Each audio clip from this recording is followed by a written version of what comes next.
Subscribe कीजिए the commerce tutor YouTube channel को और बेल आइकन को दबाइए हमारे चैनल से रिलेटेड अपडेट सबसे पहले पाने के लिए। हेलो दोस्तों, मेरा नाम है आनंद और आप देख रहे हैं द कॉमर्स ट्यूटर। आज के इस वीडियो में हम एक प्रॉब्लम करेंगे डिप्रिसिएशन के ऊपर और उसके अकाउंट्स भी बनाएंगे। तो ये एक अकाउंटिंग की प्रॉब्लम है जो डिप्रिसिएशन के ऊपर है और ये प्रॉब्लम जो है वो हम straight line method of depreciation use करके बनाएंगे। तो चलिए प्रॉब्लम को पहले पढ़ लेते हैं। On 1st January 2013, the beginning of the financial year, Mr. A purchased machinery costing rupees 25,000। तो 1 जनवरी 2013 फाइनेंशियल ईयर की बिगनिंग है और उसी दिन को मिस्टर ए ने एक मशीनरी परचेज की है जिसकी कॉस्ट आई है 25,000 रुपये। ठीक है। Its life was estimated to be 3 years. तो इसकी एस्टिमेटेड लाइफ है 3 साल और salvage value at the end of this period was expected to be rupees 2500। तो सैल्वेज वैल्यू यानी कि scrap value at the end of this period मतलब at the end of the estimated life, ये जो 3 साल की लाइफ बताई गई है, इस 3 साल के खत्म होने के बाद सैल्वेज वैल्यू होगी मशीन की रुपीज 2500। नाउ अब क्या कहा है, you are asked to calculate the depreciation to be written off by equal annual installments. Equal annual installments का मतलब है कि हमें स्ट्रेट लाइन मेथड फॉलो करना है। ठीक है। And to show the machinery and depreciation accounts for 3 years to 31 December 2015 when the machinery was sold for rupees 2000 in cash. तो मशीनरी सेल हुई थी 2000 रुपये कैश में। तो चलिए यहाँ पे जो इंफॉर्मेशन दी हुई है उसे हम एक एक करके एनालाइज करते हैं। तो सबसे पहली इंफॉर्मेशन जो हमें पता है वो है परचेज प्राइस। तो परचेज जो मशीनरी की हुई है वो कब हुई है, 1 जनवरी 2013 को परचेज हुई है। कितने रुपए में हुई है, 25,000 रुपये में मशीन परचेज हुई है। ठीक है। अब सेकंड इंफॉर्मेशन क्या दी है, इसकी एस्टिमेटेड लाइफ जो है वो 3 साल है। ठीक है। तो एस्टिमेटेड लाइफ जो है वो है 3 ईयर्स, ये भी लिख लिया हमने। और थर्ड इंफॉर्मेशन क्या है, 3 साल एस्टिमेटेड लाइफ खत्म होने के बाद इसकी जो एक्सपेक्टेड स्क्रैप वैल्यू है ये है रुपीज 2500 एस्टिमेटेड स्क्रैप वैल्यू। ठीक है। और फाइनली चौथे पॉइंट में इन्होंने लिखा है कि ये मशीन 3 साल बाद 31 दिसंबर 2015 को सेल हो गई 2000 रुपये में। तो सेल कितने में हुई, रुपीज 2000 में। किस डेट को हुई, 31 दिसंबर 2015 को। अब हमें क्या करना है, हमें ये तो इंफॉर्मेशन जो थी वो दी हुई थी, अब हमें क्या करना है, हमें पहला डिप्रिसिएशन कैलकुलेट करना है। देखिए यहाँ पे लिखा हुआ है you are asked to calculate the depreciation to be written off. ठीक है। तो इक्वल एनुअल इंस्टॉलमेंट्स मतलब स्ट्रेट लाइन मेथड, यानी कि पहले हम डिस्कस कर चुके हैं स्ट्रेट लाइन मेथड में हम हर साल इक्वल अमाउंट डिप्रिशिएट करेंगे। तो इक्वल अमाउंट डिप्रिसिएशन का जो करनी है उसको कैसे कैलकुलेट करना है, चलिए। तो यहाँ पे डिप्रिसिएशन जो होगी हर साल वो कितनी होगी, तो सबसे पहले डिप्रिसिएशन जो होगी वो आपकी cost minus scrap value divided by estimated life. तो कॉस्ट आपकी कितनी थी, 25,000। इससे स्क्रैप वैल्यू माइनस कर दीजिए 2,500। ये scrap value estimated scrap value है। वो यहाँ पे आपको वो अमाउंट नहीं पकड़नी है जिसमें एक्चुअली मशीन बिकी है, क्योंकि ये अमाउंट तो हमें 3 साल के बाद पता चली। जो 2000 में मशीन एक्चुअली बिकी है ये आपको 31 दिसंबर 2015 को पता चलेगी। पर डिप्रिसिएशन तो हम एसेट की बिगिनिंग में ही कैलकुलेट कर रहे हैं ताकि हम 3 साल तक डिप्रिसिएशन कर पाएँ। तो ये कैलकुलेशन हम बिगिनिंग में कर रहे हैं। मान लीजिए कि 1 जनवरी 2013 को ही कर ले रहे हैं कि हमें हर साल कितना डिप्रिशिएट करना पड़ेगा। तो इस तारीख को हमें इस 2000 के बारे में पता नहीं था कि 31 दिसंबर 2015 को, यानी कि फ्यूचर में 3 साल बाद ये मशीन 2000 में बिकेगी, ये तो हमें 1 जनवरी 2013 को पता नहीं था। इसलिए हमने डिप्रिसिएशन की फॉर्मूला में एस्टिमेटेड स्क्रैप वैल्यू जो हमने एस्टिमेट किया था वो अमाउंट पकड़ा है। ठीक है। तो 25,000 माइनस 2500 और डिवाइडेड बाई 3। तो ये आ जाती है 22,500 डिवाइडेड बाई 3 यानी कि 7,500। तो पहली पार्ट जो है वो कंप्लीट हो गई है। हमें ईयरली डिप्रिसिएशन करना है 7,500 रुपये। ठीक है, ये हमारा ये फिगर जो है ये हमारी ईयरली डिप्रिसिएशन की फिगर हो जाएगी। अब चलिए एक छोटा सा टाइमलाइन बना लेते हैं हम। तो ये मान लीजिए एक टाइमलाइन हमने बनाई है और यहाँ पे ये डेट है 1 जनवरी 2013। यहाँ पे मशीन हुई थी परचेज 25,000 रुपयों में, और इसके बाद 25,000 रुपये में मशीन परचेज हुई थी, और इसके बाद हमें 3 साल तक इसको डिप्रिशिएट करना है। तो ये है फर्स्ट ईयर, इतनी पार्ट है सेकेंड ईयर, ये पार्ट है थर्ड ईयर। तो ये डेट जो होगी फर्स्ट ईयर की एंड यानी कि 31 दिसंबर 2013, और ये है 31 दिसंबर 2014, और ये डेट है 31 दिसंबर 2015। तो ये परचेज प्राइस है, यहाँ पे हमने परचेज किया है। अब इस एक साल में हम डिप्रिशिएशन करेंगे 7,500, फिर इस साल में भी डिप्रिसिएशन करेंगे 7,500, फिर इस साल में भी डिप्रिसिएशन करेंगे 7,500। तो हमारी एसेट की वैल्यू क्या हो जाएगी? पहले जब खरीदा था तो 25,000 रुपये डिप्रिसिएशन 25,000 रुपये एसेट की वैल्यू थी, कॉस्ट थी। अब इससे 7,500 रुपये डिप्रिसिएशन माइनस होके इस पॉइंट पे हमारी वैल्यू कितनी होगी? इस पॉइंट पे हमारी वैल्यू होगी 25,000 माइनस 7,500 यानी कि आपके 17,500। तो इस पॉइंट पे एसेट की वैल्यू जो है वो 17,500। अब 17,500 यहाँ पे वैल्यू है। अब फिर से एक साल की डिप्रिसिएशन हमने 7,500 चार्ज कर ली है। तो 17,500 से अगर 7,500 आप घटा देंगे तो आपको एसेट की वैल्यू मिल जाएगी 31 दिसंबर 2014 को। तो वो आएगी ₹10,000। अब इस 10,000 पे आप नेक्स्ट ईयर का डिप्रिसिएशन जो फिर से चार्ज करेंगे 7,500, जो लास्ट ईयर है हमारी, तो इस 10,000 से आप जब 7,500 घटा देंगे तो आपकी एस्टिमेटेड स्क्रैप वैल्यू जो थी 2,500 वो आ जाएगी बुक्स में वैल्यू। तो 31 दिसंबर 2015 को हमारी बुक्स ऑफ अकाउंट्स में मशीन की वैल्यू होगी 2,500, और हम इस मशीन को उस दिन को बेच रहे हैं, कितने में बेच रहे हैं? देखिए, उसे बेच रहे हैं हम 2,000 में। ठीक है, यहाँ पर भी लिख के रखा है सेल एट ₹2,000 ऑन 31 दिसंबर 2015। तो इसको हम सेल कर रहे हैं, रुकिए यहाँ पे मैं दूसरा कलर यूज करता हूँ। इसको हम सेल कर रहे हैं 2,000 में। तो बुक्स में वैल्यू है 2,500 रुपये। आपकी एसेट की बुक्स में जो वैल्यू है वो है 2,500 रुपये, पर सेल हो रही है मात्र 2,000 रुपये में। तो 500 रुपये की आपकी एक लॉस आ जाएगी। तो ये जो लॉस है ये होगी 500 रुपीज़ की loss on sale of machine, और इसे आपको बुक करना पड़ेगा प्रॉफिट एंड लॉस अकाउंट में। ठीक है, अब चलिए हम इस पूरी जो स्टोरी हमने डिस्कस की है यहाँ पे उसकी अकाउंटिंग कर लेते हैं। तो हमें 2 अकाउंट्स चाहिए यहाँ पर। कौन कौन सी चाहिए अकाउंट्स?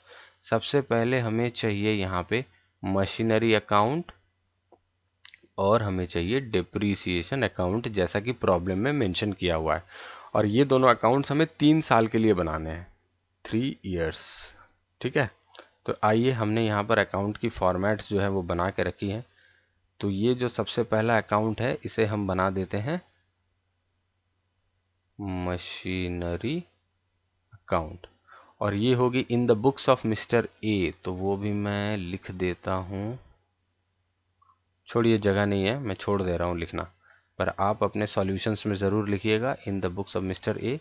तो ये हो गई मशीनरी अकाउंट, और यहाँ पे नीचे यहाँ पे इस अकाउंट को हम बना देते हैं डिप्रिसिएशन अकाउंट। ठीक है, ये डेबिट साइड है, ये क्रेडिट साइड है। अब हम एक एक करके पोस्टिंग करेंगे। तो सबसे पहले हम किस चीज़ की पोस्टिंग करेंगे? ये इन्फॉर्मेशन देखिए, परचेज हुई है 1 जनवरी 2013 को मशीनरी 25,000 रुपये में। तो परचेज हुई है तो उसकी जर्नल एंट्री क्या होगी? Machinery account debit to bank. Asset purchase हुई है, एसेट जब परचेज होती है तो गोल्डन रूल्स के हिसाब से एसेट एक रियल अकाउंट है, और what comes in debit what goes out credit. तो एसेट परचेज किया है तो वो हमारे बिजनेस में आ रही है, तो एसेट इज कमिंग इन, तो इसे हमें डेबिट करना है। तो जर्नल एंट्री होगी machinery account debit to bank account, तो हम यहाँ पे वही लिखेंगे। यहाँ पे हम डेट देंगे 1 जनवरी 2013 और पर्टिकुलर्स में यहाँ पे लिखेंगे टू बैंक अकाउंट और यहाँ अमाउंट में लिख देंगे 25,000 और यहाँ नरेशन में आप लिख सकते हैं एसेट परचेस्ड।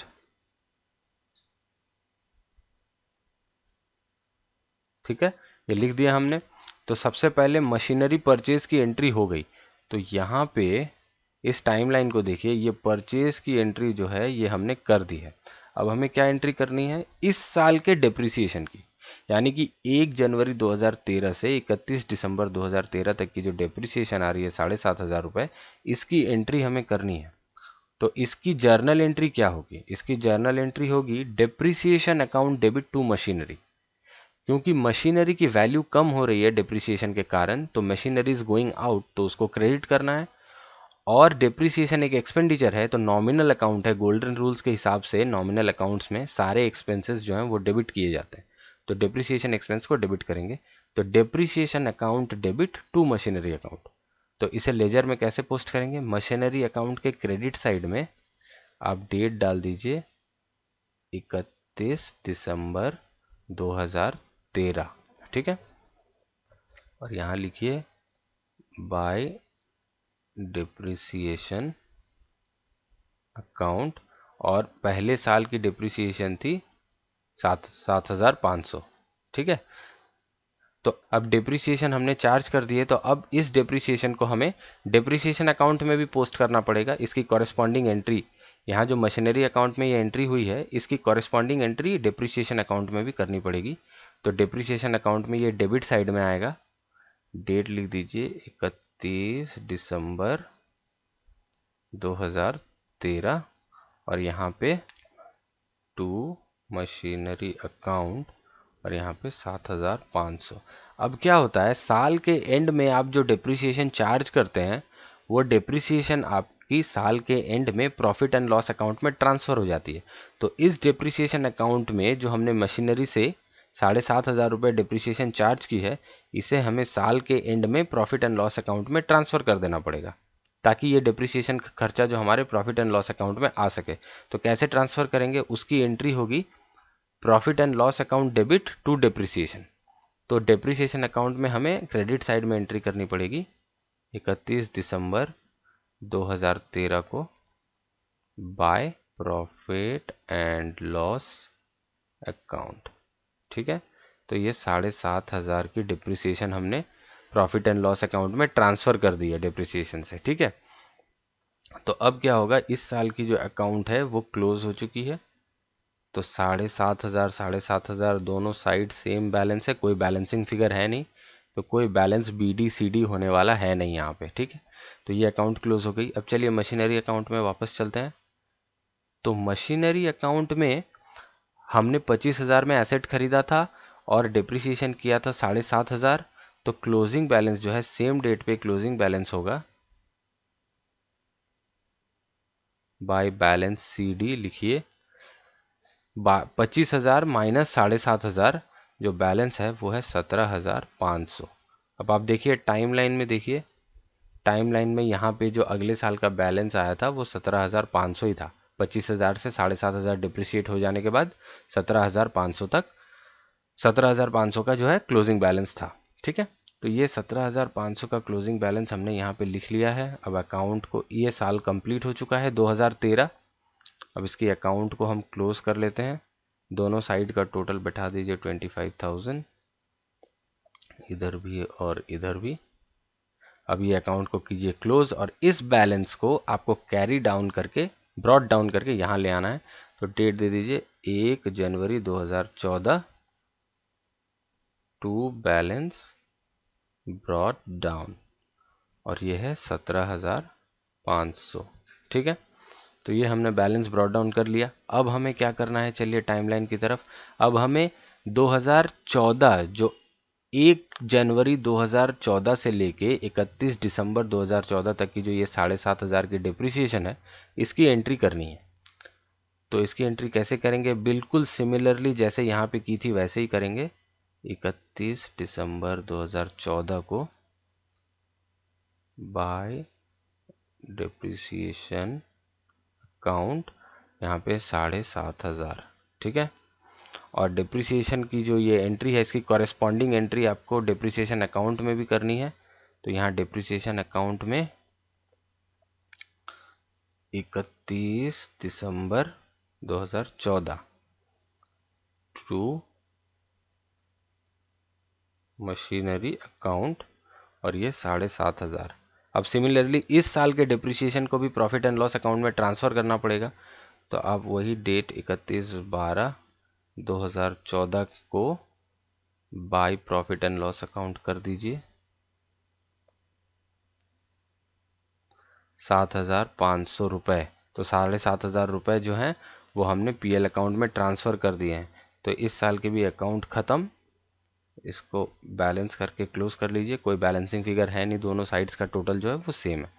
अब हम चलते हैं मशीनरी अकाउंट में वापस। तो मशीनरी अकाउंट में यहाँ डिप्रिसिएशन आपने कर लिया, तो अब क्लोजिंग बैलेंस जो है वो आपको ड्रॉ करना है। बाय बैलेंस कैरिड डाउन, 17,500 से 7,500 डिप्रिसिएशन चली गई तो बच गए 10,000, ठीक है। तो अब अकाउंट को क्लोज कर दीजिए। इस साइड का टोटल 17,500, इस साइड का टोटल भी 17,500। इसके बाद आप इस बैलेंस को, इस 10,000 के बैलेंस को यहाँ ले आइए 1/1/2015 को टू बैलेंस ब्रॉड डाउन। तो यहाँ पे 10,000 रुपये बैलेंस जो है वो मैंने ब्रॉड डाउन कर लिया है। अब चलिए अपने टाइमलाइन को फिर से देखते हैं। तो ये देखिए 10,000 तक की जो बैलेंस आई है वहाँ तक की एंट्री हमारी कंप्लीट हो चुकी है। अब हमें 2015 का, यानी कि 1 जनवरी 2015 से लेके 31 दिसंबर 2015 तक की डिप्रिसिएशन जो है 7,500, उसको एंट्री करना है। तो चलिए ये भी हम कर लेते हैं। तो डेट देंगे 31 दिसंबर 2015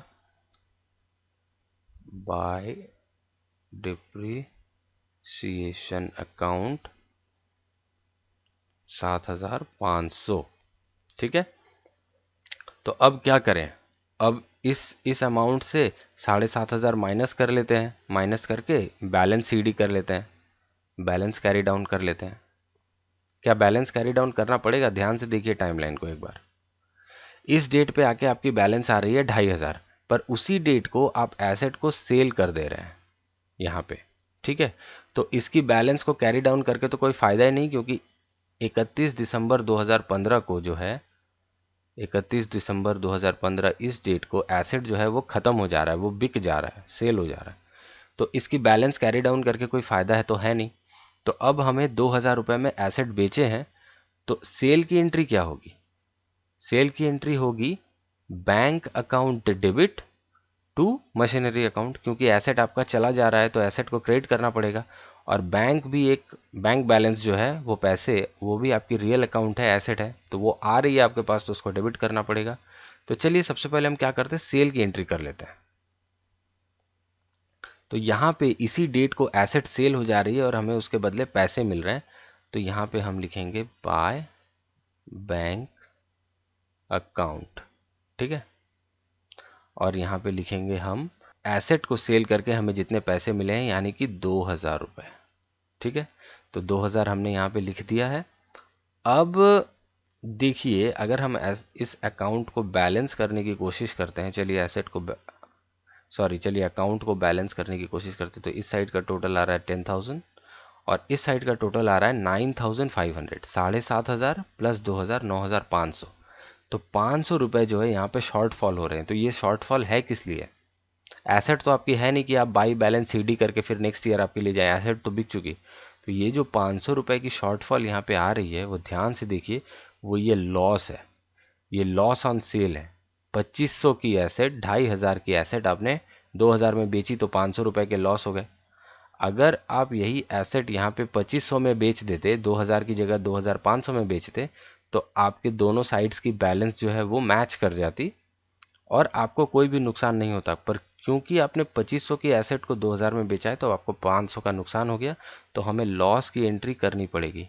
लॉस की एंट्री यहाँ पे प्रॉफिट एंड लॉस अकाउंट, और यहाँ ब्रैकेट में लिख दीजिए loss on sale of machine. ठीक है, तो ये कितनी है, 500 रुपये। ओके, ये हमने ऊपर ऑलरेडी कैलकुलेट करके रखा था। तो अब इस साइड का टोटल भी देखिए 10,000 मैच हो जा रहा है, तो दोनों साइड्स के टोटल 10,000 हो गए। अच्छा, एक काम जो बाकी रह गया वो इस डिप्रिसिएशन की एंट्री को डिप्रिसिएशन अकाउंट में पोस्ट करना बाकी रह गया है। तो इस साल भी हम 31 दिसंबर 2015 को टू मशीनरी अकाउंट